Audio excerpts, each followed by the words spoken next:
അല്ലയോ പ്രകൃതി, ഞാൻ ചോദിച്ച ചോദ്യങ്ങൾ നീ കേട്ടല്ലോ, അതിനുള്ള മറുപടി തരൂ. പ്രകൃതി പറഞ്ഞു, സഹോദര, ഇത് ജീവിതമാണ്. ജീവിതമെന്ന് വെച്ചാൽ നീ കടൽ തീരത്തിലൂടെ നടന്നു പോകുന്നത് പോലെയാണ്. അതായത് നീ കടൽ തീരത്തിലൂടെ നടന്നു പോകുമ്പോൾ തിരമാലകൾ നിൻ്റെ അടുത്തേക്ക് വരാറില്ലേ? അത് വരുന്ന സമയത്ത് നീ ഒരടി തീരത്തേക്ക് കയറും. അടുത്തു വരുന്ന തിരമാല ആദ്യം കയറിയ സ്ഥലത്തെത്തും. അപ്പോൾ നീ വീണ്ടും കയറി നിൽക്കും. അപ്പോൾ അടുത്തു വരുന്ന തിരമാല അതിലും വലുതായിരിക്കും. അത് ആദ്യം കയറി നിന്ന സ്ഥലത്തേക്ക് വരും. ഓരോ തിരമാലയും ദൂരെ നിന്ന് കാണുന്ന സമയത്ത് അതിൻ്റെ ശക്തി മനസ്സിലാക്കാൻ കഴിയില്ല. അടുത്തെത്തുമ്പോഴാണ് അതിൻ്റെ ശക്തി മനസ്സിലാകുന്നത്. കടൽ തീരത്തിലൂടെ നടന്നിട്ട് തിരമാലകളിൽ നിന്ന് എസ്കേപ്പ് ആവുക എന്നതിൽ അർത്ഥമില്ലല്ലോ. കാരണം എസ്കേപ്പ് ആവാൻ ആണെങ്കിൽ കടൽ തീരത്തിലൂടെ നടക്കേണ്ട ആവശ്യമില്ലല്ലോ. കടൽ തീരം എന്നത് കടലിൻ്റെ സ്വന്തമല്ല.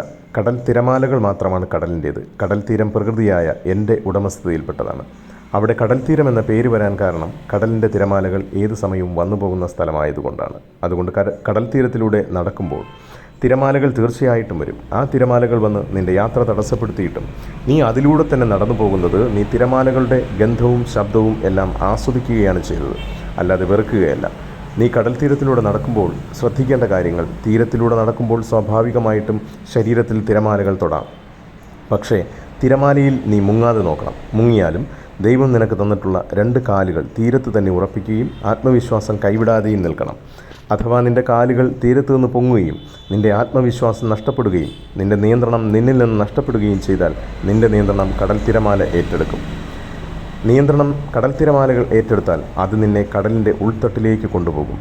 നിന്നെ കടൽ തീരുമാനിക്കും പിന്നെ എന്ത് ചെയ്യണമെന്ന്. ചിലപ്പോൾ കടൽ നിൻ്റെ മൃതശരീരം മാത്രമായിരിക്കും കരയിലേക്ക് തുപ്പുന്നത്. ഇതുപോലെ തന്നെയാണ് ജീവിതവും. ജീവിതമെന്നാൽ കടൽ തീരത്തിലൂടെ നടക്കുന്നത് പോലെയാണ്. തീരത്തിലൂടെ നടക്കുമ്പോൾ തിരമാല എന്തായാലും ഉണ്ടാകുമല്ലോ.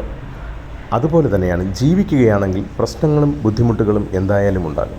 പക്ഷേ ഒരു കാര്യം, എത്ര വലിയ പ്രശ്നം വന്നാലും തിരമാലകൾ മുങ്ങുന്ന സമയത്ത് കാലുകൾ തീരത്ത് ഉറപ്പിക്കുകയും ആത്മവിശ്വാസം കൈവിടാതെ നിൽക്കുകയും ചെയ്യുന്നത് പോലെ തന്നെയാണ് പ്രശ്നങ്ങൾ വരുമ്പോഴും ചെയ്യേണ്ടത്. നിൻ്റെ നിയന്ത്രണം ഒരിക്കലും നീ പ്രശ്നങ്ങൾക്കും ടെൻഷനുകൾക്കും കൊടുക്കരുത്.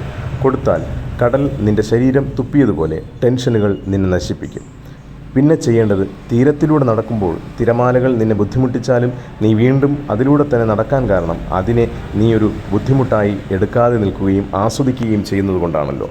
അതുപോലെ തന്നെ ജീവിതത്തിൽ വരുന്ന പ്രശ്നങ്ങളെ ഒരു ശല്യമാക്കി എടുക്കാതെ അത് ജീവിതത്തിൻ്റെ ഭാഗമാണെന്നും വിചാരിക്കുക.